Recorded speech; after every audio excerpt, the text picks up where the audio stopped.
आपकी शख्सियत में रूहानियत का अंसर बहुत ज़्यादा है। क्या बचपन से ही ऐसे थे? आपको महसूस होता होगा, लेकिन भट्टी साहब मुझे तो नहीं महसूस हुआ कभी कि रूहानियत का कोई अंसर है। बस जो दिल में आता है बात कह जाता हूँ। बड़ा ठहराव है, सलीका है, एक शाइस्तगी है आपके अंदाज में। भट्टी साहब एक बात पे मैंने अपनी ज़िंदगी में काबू पाया है बड़ी मुश्किल से, और वो है गुस्सा। भरपूर कोशिश करेंगे मुझे गुस्सा नहीं आएगा।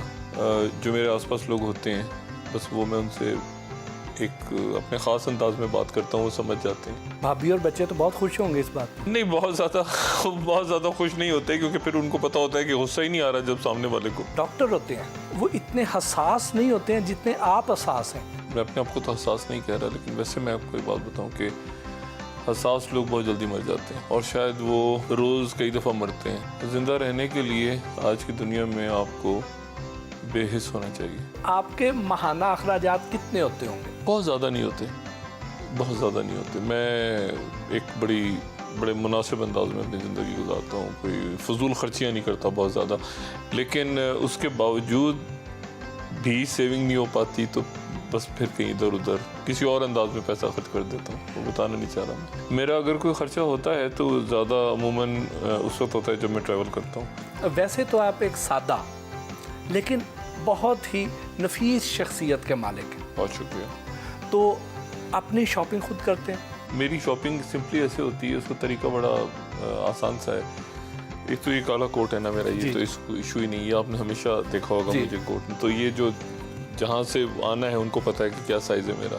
और जो शलवार कमीज़ है ये मेरे एक बहुत अच्छे दोस्त, अल्लाह ताला उनके दर्जात बुलंद करे, तो वो जब भी उनके पास कोई नया स्टॉक आता है तो वो भेज देते हैं मुझे, मैं उनको पे कर देता हूँ। आपने एक नया ट्रेंड दिया है। आम तौर पे कुर्ते शलवार के साथ बल्कि कई बार कढ़ाई वाले कुर्ते आपके होते हैं, बड़े नफीस होते हैं, अपने कोट पहना होता है। आम तौर पे किसी टीवी शोज़ में ये नहीं पहने जाते। जब मैं एक चैनल में था तो हमारे एक ड्रेस कोड था। ड्रेस कोड ये था कि आपने टाई ज़रूर लगा के आनी है। जो मेरा कॉन्ट्रैक्ट था उस कॉन्ट्रैक्ट में बाकायदा पॉइंट ऐड किया था कि मुझे आप ये टाई के चक्कर में मत डालिएगा। अच्छा, उसकी वजह ये नहीं कि मैं टाई नहीं, उसकी वजह ये कि वो मेरे लिए वो रोज़ अगर हफ्ते में 7 दिन में शो करूं और 7 दिन में 7 शर्ट्स और 7 टाइयाँ पहनूं, और मतलब है कि वो मेरे लिए इतना मुश्किल, अब तो खैर नामुमकिन है। आपकी जो स्किन है ये बड़ी ग्लो करती है। अब मेकअप आप इस्तेमाल नहीं करते हैं, कोई ख़ास नुस्खा, कोई टोटका? ग्लो करती है से मुराद ये कि नूरानी चेहरा है। अब बड़ा वाकई नहीं, ग्लो मुझे नहीं पता क्यों करती है।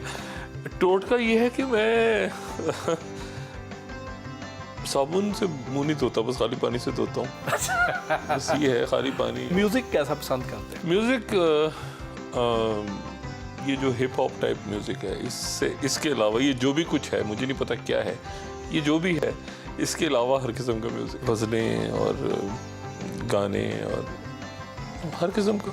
कौन सी गज़ल सबसे ज़्यादा पसंद है? अब मैं क्या आपको बताऊँ, गुलाम अली साहब की कौन सी गज़ल ऐसी है जो मैं कहूँ कि मुझे पसंद नहीं है, या मेहदी हसन साहब की, या हामिद अली खान साहब की, या फरीदा खानम की, या नुसरत फ़तेह अली साहब की। मतलब एक तवील मेरे पास जो है वो, जब मैं ट्रैवल कर रहा होता हूँ तो मेरे पास सुनता रहता हूँ। आपको ज़ाती तौर पे कौन सा कॉमेडियन सबसे ज़्यादा पसंद है? जो लेजेंड्स हैं, अब बेशुमार लोगों से तो दोस्ती भी है।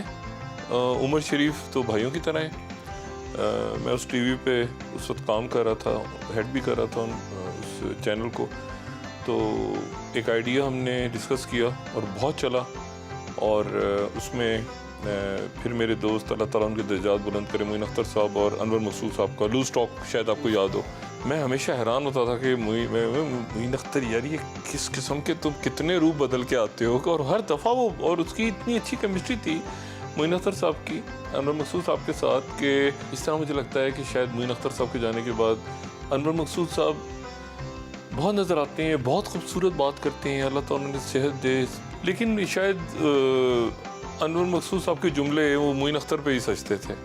वो उनके बाद शायद और कोई कैरेक्टर ऐसा है नहीं जो मोइन अख्तर साहब को रिप्लेस कर सके। मोइन अख्तर और उमर शरीफ के साथ जो आपका टाइम गुजरा, कोई ऐसा वाक़या जो आज तक आपको भूला ना हो? ये मोइन अख्तर को तो लोग शायद समझ ही नहीं सके। मोइन अख्तर जो है वो इतना उस बंदे में डाउन टू अर्थ, तो मैं कहूँगा वो इतनी लोगों की खामोशी से हेल्प किया करते थे मोइन अख्तर। और मोइन अख्तर इतना वेल ड्रेस्ड आदमी था। अगर आप उनको टीवी पे देखें, उनके जो पुराने ड्रामे हैं, मतलब कमाल की उसकी ड्रेसिंग होती थी, यानी ड्रामों से हटके। वो जो आम जो यानी उसने सूट पहना हुआ तो क्लास का सूट।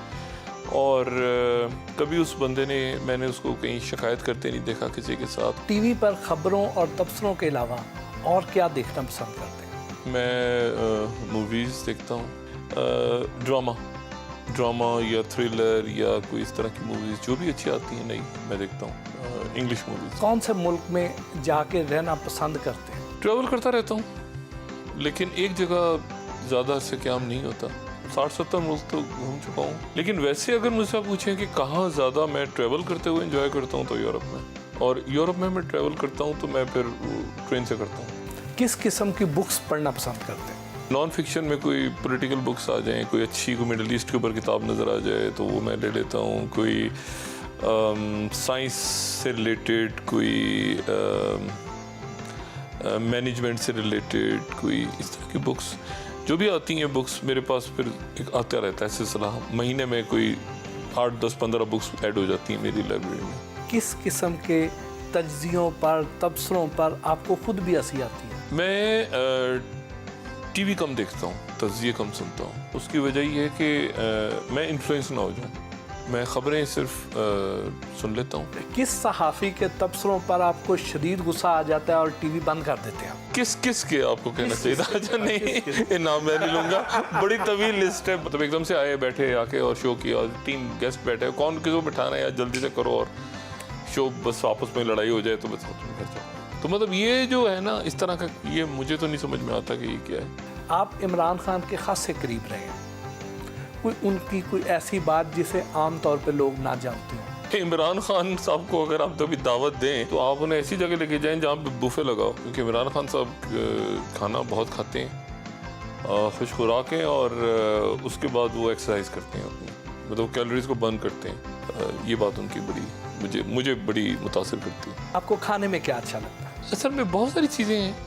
मतलब कभी चाइनीज़ का मूड हो जाता है, कभी जैसे आम लोगों को तो कोई चाइनीज़, यार आज बिरयानी खाते हैं, आज चाइनीज़ खा लेते हैं, आज दाल चावल खाते हैं, आज ये जो आजकल जो सियासतदानों की जो खेप है, इसमें से अगर आप अपने लिए कोई ड्रीम कैबिनेट सेलेक्ट करें तो उसमें किस किस को रखेंगे? माजरत के साथ मैं कोई बड़ी बात मैं ऑफिस में अपनी टीम में ना रखूँ। आप कह रहे मुल्की कैबिनेट। इनमें से किस इंफॉर्मेशन मिनिस्टर को डिसइंफॉर्मेशन मिनिस्टर समझते हैं? जो भी इंफॉर्मेशन मिनिस्टर होगा ना, नाम लिए बगैर, उसका काम ही हुकूमत को डिफेंड करना है। उसकी तरफ से जब तरदीद आएगी ना तो मैं समझूंगा कि ये खबर सही है।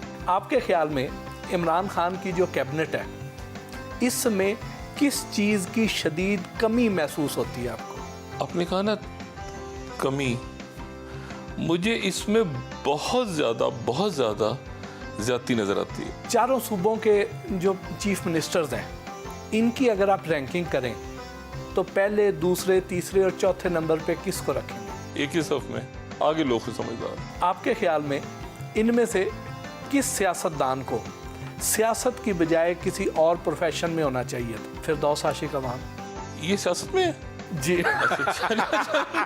मरियम औरंगजेब। चिल्ला काटना चाहिए कुछ अरसे के लिए, खामोशी का नहीं होता। मरियम नवाज शरीफ। आईटी की तरफ चली जाए, ट्विटर और सोशल मीडिया। और ये अगर आपको एक दिन के लिए प्राइम मिनिस्टर बनाया जाए तो आप पाकिस्तान के कौन से 3 ऐसे मसले हमेशा के लिए ख़त्म कर देंगे? उन 3 मसलों से पहले तो मैं इस बात को यकीनी बनाऊंगा कि मेरी प्राइम मिनिस्टरशिप कभी ख़त्म ना हो। तो पाकिस्तान के 3 मसाइल को साइड पे रखें। बिल्कुल ठीक। पहले दिन वो कानून साजी ज़रूरी है जिसके नतीजे में मैं अगले 15 साल तक अपनी कुर्सी से ना हिलूंगा। फिर मैं सोचूंगा उसके बाद बिल्कुल ठीक है, मुझे क्या करना है। बाकी 2 मसाइल ये होंगे कि ऑपोजिशन तो सामने खड़ी नहीं हो रही, कोई साजिश तो नहीं पक रही, सबको जेलों में डाल दूंगा, एनआरओ नहीं दूंगा। अगर वज़ीर आज़म इमरान खान आपसे 3 मशवरे मांगे तो आप उन्हें क्या एडवाइस करेंगे? बैक टू बेसिक्स उनका मंशूर था, उस पर चले जाए। और उनका मंशूर ये था कि अदारों को उन्होंने ठीक करना है, अक्रॉस द बोर्ड उन्होंने अकाउंटेबिलिटी करनी है, एहतसाब करना है और नौजवानों के लिए कुछ करना है, और ये जो रवायती सियासत है इससे अपने आप को निकालना है। अपने show live with doctor Shahid Masood के ऑन एयर होने से पहले प्रोडक्शन टीम से मीटिंग की और शो की तैयारी के हवाले से अहम उमूर का जायज़ा लिया।